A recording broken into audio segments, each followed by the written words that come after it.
Je vous souhaite une bonne présidence. Monsieur le ministre, maa ngi lay nuyu. Nos compagnons, nos frères d'armes, nos vaillants ministres qui sont toujours là, maa ngi leen di nuyu.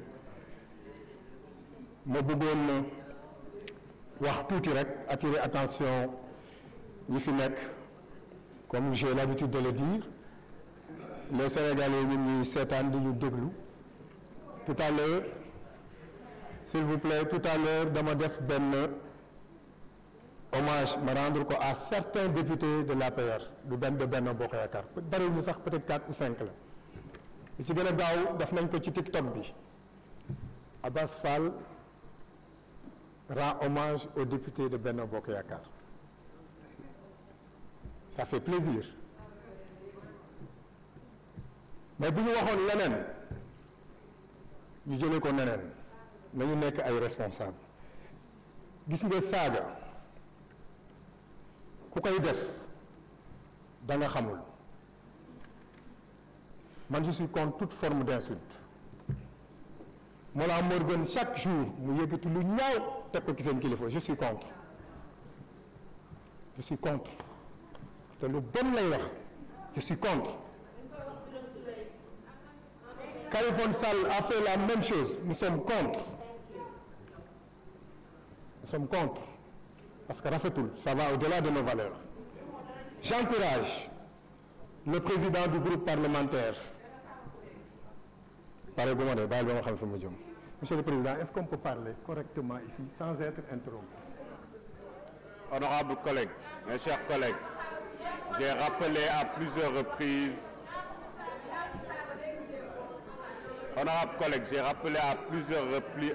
l'article 68. Merci de laisser les collègues continuer à parler. J'encourage le président du groupe parlementaire Bokk Yaakaar à être moins immature, à être moins irresponsable. Quand on est vide et qu'on n'a rien à dire, je pense qu'il faut se taire. Parce que ici, quand Samba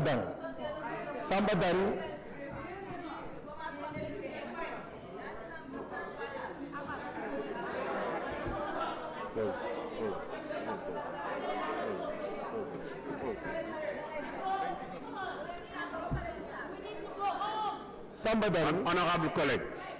Samba Dan dafa Honorable Abbas Fall, juste une seconde. Honorable collègue. C'est un peu. Honorable collègue.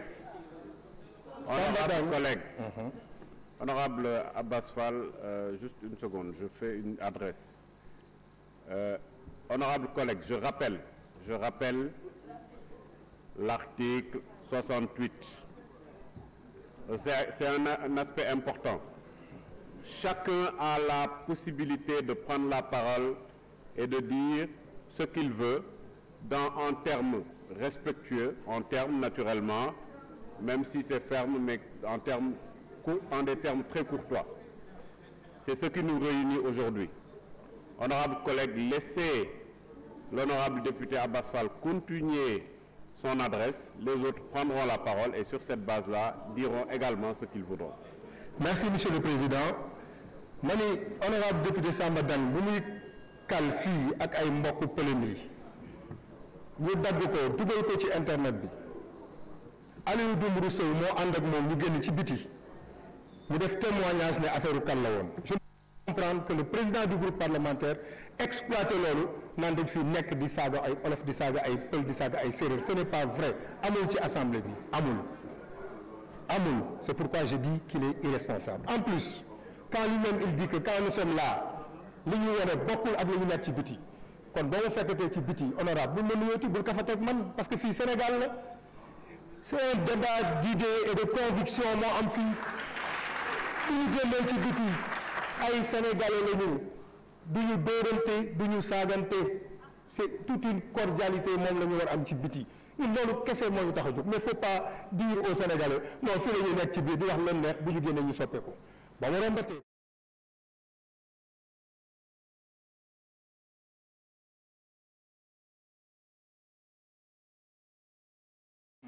restons sur les principes. Kenn ku ci ne am nga droit wax li nga xalaat, mais ce n'est pas la peine d'essayer de manipuler les gens. Ça ne passe pas de toute façon. Maintenant, jeexagul des na ma 3 minutes. Maintenant, j'en viens à nos moutons, monsieur le ministre. Dama amoon ñaari préoccupation. Benn bi, surtout la principale, c'est par rapport à la Sonatel. Monsieur le ministre, vous savez ce que la Sonatel représente pour nous? La Sonatel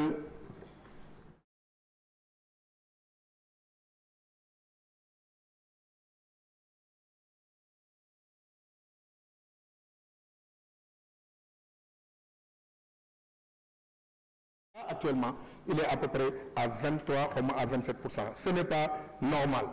Pour moi, s'il faut renégocier avec Orange, c'est une question d'évaluation financière. Xool ban montage financier la ñuy def avec des privés locaux jëlaat Sonatel. Au-delà mu nekk le champion au niveau de la sous-région, ce serait très bien. Pour moi, ça ne doit pas être compliqué parce que nous avons des techniciens ici, des grands financiers dans ce pays yoo xam ni war nañ ci mën a liggéey. Et je voulais en profiter, monsieur le ministre, pour demander si on peut publier le pacte d'actionnariat qui lie l'État à Orange. Pacte actionnariat bi war nañ ko am parce que c'est important pour ñu xam ko parce que bu ñu ko xamee mais ci la ñuy xool qu'est-ce qui est possible d'être fait par rapport à ça. Monsieur le ministre, ma ñëwoon aussi ci yenn problème yoo xam ne am na au niveau des opérateurs, surtout en matière d'externalisation.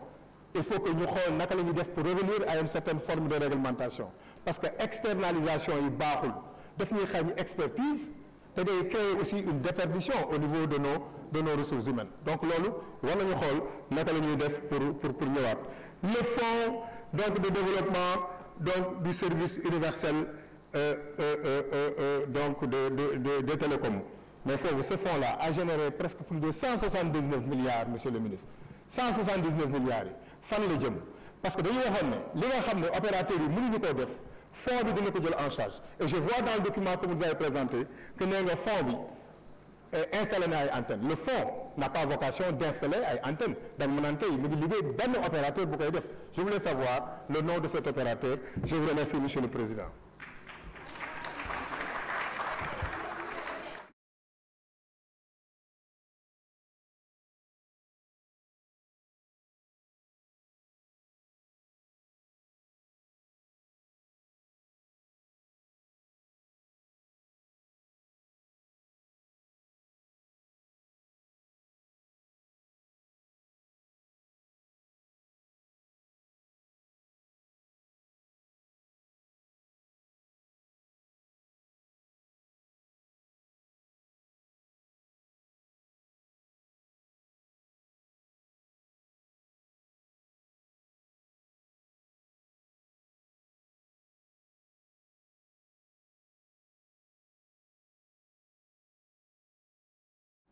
Qu'il a nommé ministre de la Communication, des Télécommunications, de l'économie numérique. Cette nomination fait suite, bien sûr, à celle de novembre 2020, qui avait vu le président lui confier les importantes charges d'agent judiciaire de l'État du Sénégal. Nous rappelons qu'auparavant, monsieur le ministre, vous occupez la fonction de maire de la commune de Ourossogui depuis 2014 et les populations de votre commune viennent de vous renouveler leur confiance après les élections locales de janvier 2022, au regard de l'important travail que vous avez réalisé durant votre premier mandat. Tout ceci n'est que la consécration du mérite du jeune avocat que vous êtes, homme de conviction, rigoureux, compétent et très engagé aux côtés du président Macky Sall. Aujourd'hui, vous êtes à la tête du département de la communication, des télécommunications, de l'économie numérique, qui est interpellé par plusieurs défis, monsieur le ministre. Nous savons que vous saurez relever tous ces défis qui ont pour nom le sauvetage de la société nationale, la Poste, en proie à plusieurs difficultés. La mise en œuvre du parc de technologie numérique, le PTR, afin de résorber les besoins en accompagnement des jeunes entrepreneurs porteurs de projets innovants et structurants de l'écosystème du numérique. La mise en place du centre communautaire multimédia, qui représente une passerelle directe entre la radio et Internet dans un monde de digitalisation à outrance. La promotion d'une industrie numérique innovante, créatrice de valeur et verra le Sénégal bâtir enfin la première et la plus grande plateforme régionale numérique afin de promouvoir l'investissement et l'exportation des services.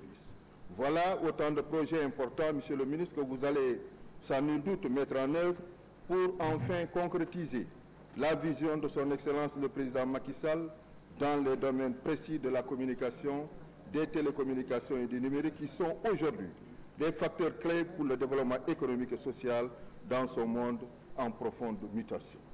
Sachez en toutes circonstances pouvoir compter alors sur l'appui de l'ensemble des députés de la coalition Benno Bokk Yakaar. Je voudrais, Monsieur le Président, avant de terminer mon propos, lancer un appel solennel à tous les... Merci. Merci, honorable.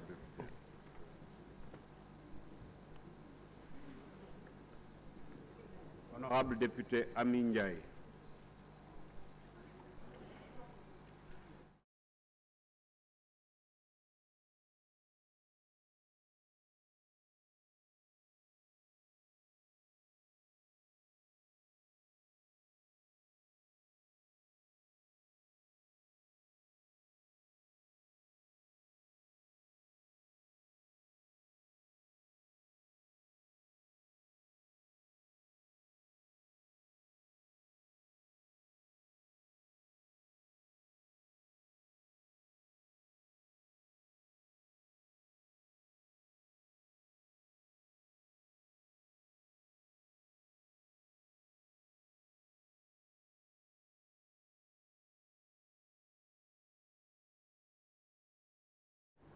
comme ñun ay député lañ mais dafa baax député buñ ko falatee balaa